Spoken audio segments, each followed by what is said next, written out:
Welcome back, and we have part two of our NFL redraft of the 2021 NFL draft. Let's get straight into it. Pick number 11.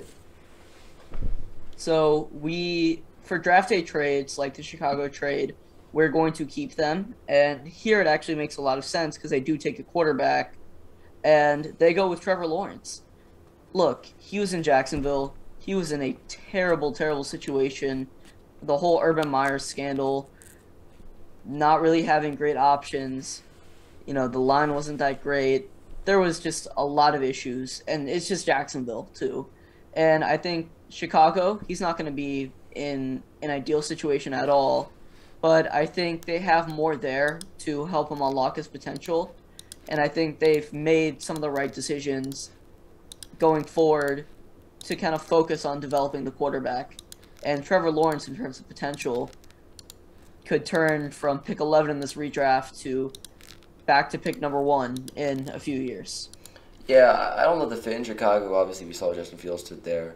But Trevor Lawrence, I think, although not playing like a number 1 overall pick, I think he played well for the situation he was in. He showed some flashes throughout the season, and having a number 1 pick fall to 11 does seem a little bit disrespectful. But I mean, just looking at the It's a really good class. Looking at the need for quarterback, Zach Wilson and Mac Jones, in my opinion, are solidified ahead of him. And Justin Fields, I think, has more talent. I even thought that he was kind of a 2A, 2B with Lawrence coming out. But I mean, you look at the teams, there's just not a lot of need for quarterbacks. And with Micah Parsons, you're taking off one of those quarterback destinations already. And I think that causes somebody like Trevor Lawrence, who was the 4th quarterback so far this season, and I think that causes him to fall to 11, where he's in a slightly better situation. Not good. Yeah, it's definitely not good. And if Nagy's gone, which he's not in this case because it's a redraft, then he'll be in a much better place. But for now, he's gonna have to go through a terrible rookie season. But he's got Darnell Mooney, he's got Allen Robinson, so not the end of the world. So moving on, Dallas took the number 1 player in this draft by far, Micah Parsons, in the real draft. Here they take a guy that made a Pro Bowl, had 1,000 yards receiving, and did this all while playing for the Atlanta Falcons, Kyle Pitts. Now, this is just a mean pick because they don't need this at all. If you think about that, No, it's like the CD pick. No, it's just like the CD pick. That's why it makes so much sense. Because look at this team needs. What they need is safety. They need some defensive line help through the middle. Because I mean, their defensive line is good, but I mean, Osa Digizua is not going to be doing all the work, and plus he's a rookie, so he may not be here in this redraft situation. They could use another corner alongside Trayvon Diggs, but why not take BPA and just have the greatest receiving core plus tight end in the NFL by far. You have your future guys in CD and in Pitts, and you have Amari Cooper and Michael Gallup. Cedric Wilson, and you have all these guys, and you just let Dak thrive because you can't cover all those guys. Someone's got to be open, and Dak's going to find them. It's just a mean pick, and I think this offense would be unstoppable at that point. And for all these people that would say, especially under their brilliant offensive coordinator, Kellen Moore, I disagree, but that's neither here nor there. So moving on, we got the Chargers, and they nailed this pick here with Slater, but they're not really that many amazing offensive line prospects. The best available is probably Christian Darrisaw, and he's probably he's a step behind. Yeah, but I still think he's a great player. But not the best value here, and so we have them taking a linebacker who played really well before he got hurt, Jeremiah Owusu-Koramoah from Cleveland. And I think this dude is just a machine. He's rangy, he's quick, and this is a guy that me and you both loved, and someone that we knew would be a steal of the draft when he got drafted in the 2nd round by Cleveland. Well, I still don't know why he fell in the 2nd round because, I mean, consensus he was a top 15 pick in this draft. I think he had a health concern. I think it was a heart something or yeah, I think it was a heart eventually something. Came out, but I think it was cleared by doctors, and I still don't get why people would take anybody over JOK. I think when the Saints took Pete Werner, was like, dang, we were like 5 picks away from JOK. How is that even possible? But I was upset we didn't trade up for him because JOK is a transcendent player, and in Cleveland he was just unreal. He was an absolute stud. He was a top 10 linebacker this season, great in both pass and run defense. He's rangy, he's quick, everything you want out of somebody. The only other position that they need is probably interior offensive line or some more help in the secondary, but they needed a linebacker help bad. I think JOK did a fantastic job. Yeah, Kenneth Murray hasn't been terrible, but has not really lived up to some of the hype, and I think JOK is perfect for that interior linebacker spot. So moving on to the Jets, they get Zach Wilson some help, and they take Jalen Waddle here. And he had a great rookie season, showed that he's more than just a fast runner. He's fast, he can run routes, and I think he'll be a really good complementary piece for Wilson and somebody that Wilson can eventually grow and develop with over time. No, the Jets are lucky to have him fall to 14 here in this redraft. I think he's higher in terms of your big board, but what he's going to do tremendously for this offense is, one, stretch the field, and two, because this offensive line is so bad, giving Zach Wilson an outlet to throw to, because he is a great short route runner and getting those yards after the catch. Get him on a little drag route, a slant, an out route. Any of these short breaking routes, Jalen Waddle's going to thrive on. And for an offensive line that can't pass protect for more than 3 seconds, you need somebody like Jalen Waddle who can do that, who can both stretch the field and make some incredible impact in the short passing game. So alleviate the pressure on Zach Wilson and make him have a much better time, because would I rather have an offensive lineman like Elijah Vera Tucker who's going to give me 0.01 second more, or someone who can alleviate pressure like Jalen Waddle?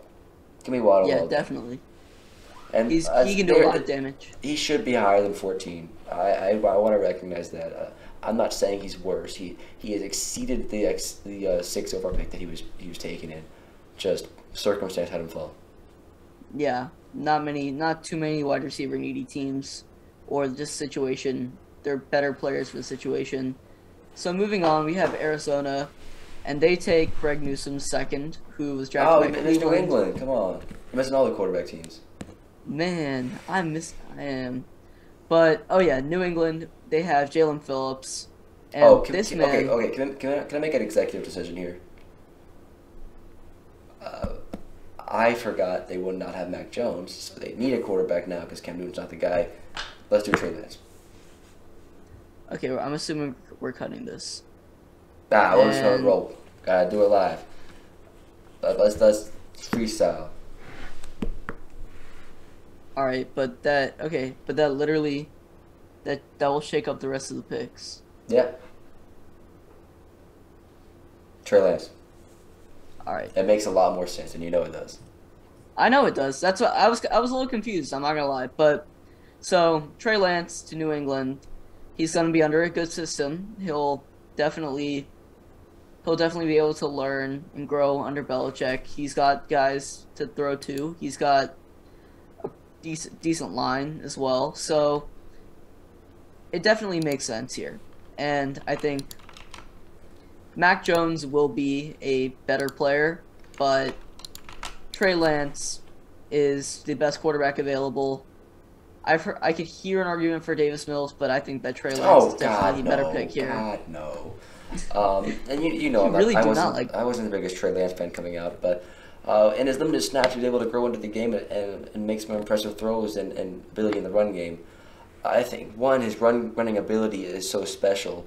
And you know, Josh McDaniels and Belichick were really looking forward to making that happen. It's a redraft, obviously McDaniels is going to be gone, but we didn't know that at the time, or they didn't know that at the time of the draft.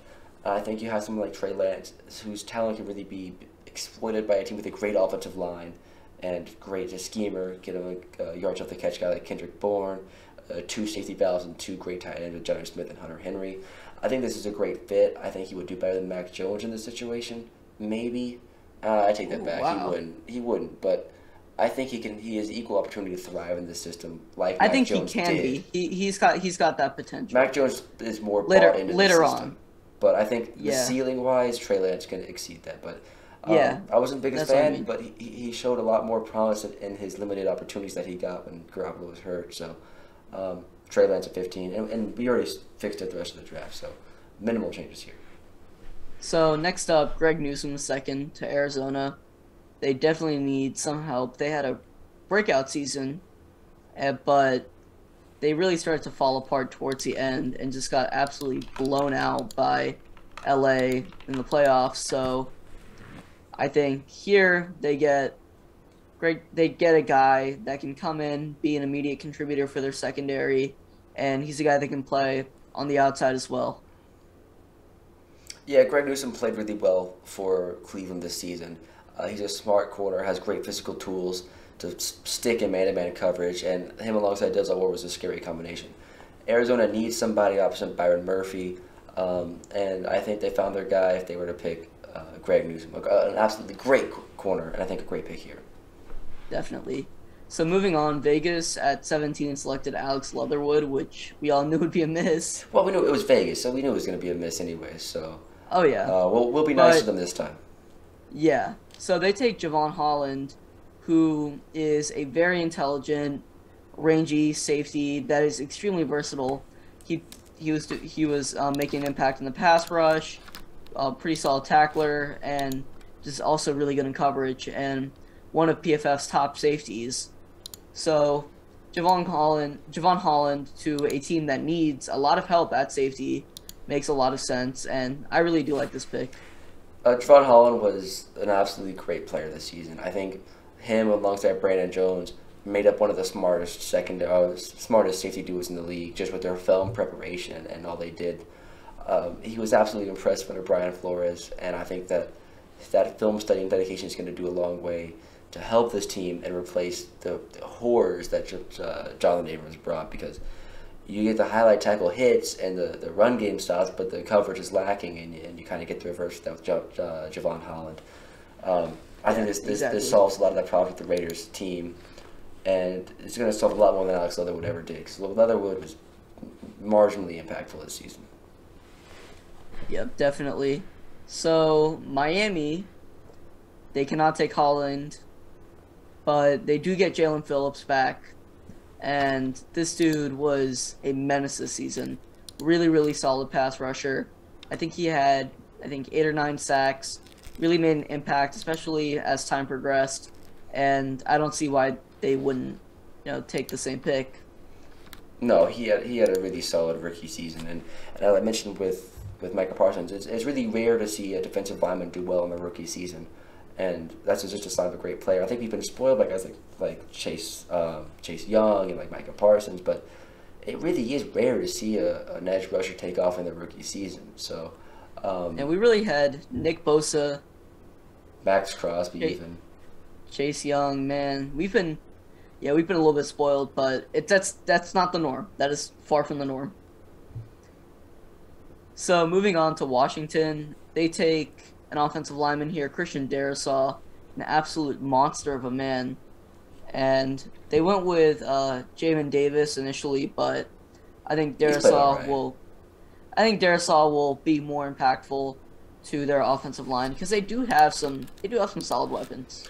Well, the Commanders, let's call them the football team. They're the football team at this point. So the football team, their biggest weakness is definitely their offensive line. And you look at the philosophy of the draft at the time is they've got this great defense, and they're one missing piece away. That's going to be their linebacking core. And Jamin Davis was subpar at best, but their offensive line is played surprisingly well for who they have. But replacing Charles Leno with someone like Christian Darrisaw, or replacing Sam Cosby probably at right tackle, but either way, you get a great tackle, and you can push one of those guys inside, replace Eric Flowers maybe. The Washington football team's offensive line was okay at best, but really protecting Taylor Heineke or Ryan Fitzpatrick at quarterback is going to be really important for this team. And you build your team through the offensive line. They already have a great defensive line. You win championships with the line. The line is how you in the trenches. And I know you might look at the Bengals and look at they're a terrible offensive line, but the reason why they've been able to undergo this drastic change is their strength of the defensive line and their numbers in the defensive line. And the offensive line has improved, so improving the trenches improves your team significantly. That's how you win. That's how the Saints have won. That's how the Patriots have won. It's how most teams that are successful win. San Francisco wins. The Cowboys win. Definitely. You win through the trenches, and that's how. Once you have that foundation in place, then you can add your quarterback on a cheap contract and solidify the rest of your team. I think you build through the trenches, and the football team just weren't there at that point yet. Get the best guy available on the offensive line. Definitely, and that's what Darisaw will do. Next up, we got the Giants, and they need some help at cornerback. And instead of taking Kadarius Toney for some reason, I don't know what they're. He was tough this season. I was surprised. He was tough, but like over Asante Samuel Jr. was tougher. Oh, it's not even close. For LA, we had the chance. The Falcons had the chance to take Asante Samuel Jr. and we took Richie Grant. Yeah, I could have told you that was a bad pick. In fact, I did. Yeah. I said Richie Grant would be average at best, and that's what he is. He's just there. You're not gonna be like, oh, terrible play. You're not gonna be like, oh, good play. You're gonna be like, oh. No, he is an NPC. He is an NPC, but you don't notice him, and that's not a bad thing. Yeah, but with the Giants, Asante Samuel Jr. is a very, very, very solid cornerback. He had a couple of picks this year. He's quick. He has a lot of potential, and I think that with guys like Xavier McKinney and a decent defense, he'll be able to make an impact. Yeah, and with James Bradbury regressing back to the mean in terms of his value performances, I think that you're going to need somebody to step in that place.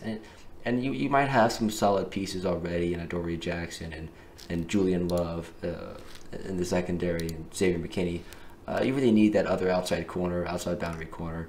And if not, you need the slot cornerback. And one of the best slot cornerbacks is going to be Asante Samuel Jr. You have Bradbury and Jackson on the outside, and you replace one of their biggest weaknesses on the defense, which was Darnay Holmes, which, I mean, to be fair, he's a really good slot cornerback coming out, but no one compares to Asante Samuel Jr. in this draft class.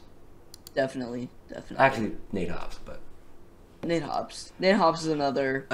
Asante offers a lot more than just being a slot cornerback. And I think that's why... If and when they move on from Bradbury's awful contract, Asante will be able to fill in that role on the outside. Yeah, and that's why to grow, he can grow in the slot. Yeah. So that wraps up our second installment of this first round redraft, and we'll pick it back up at pick 21 with Indianapolis.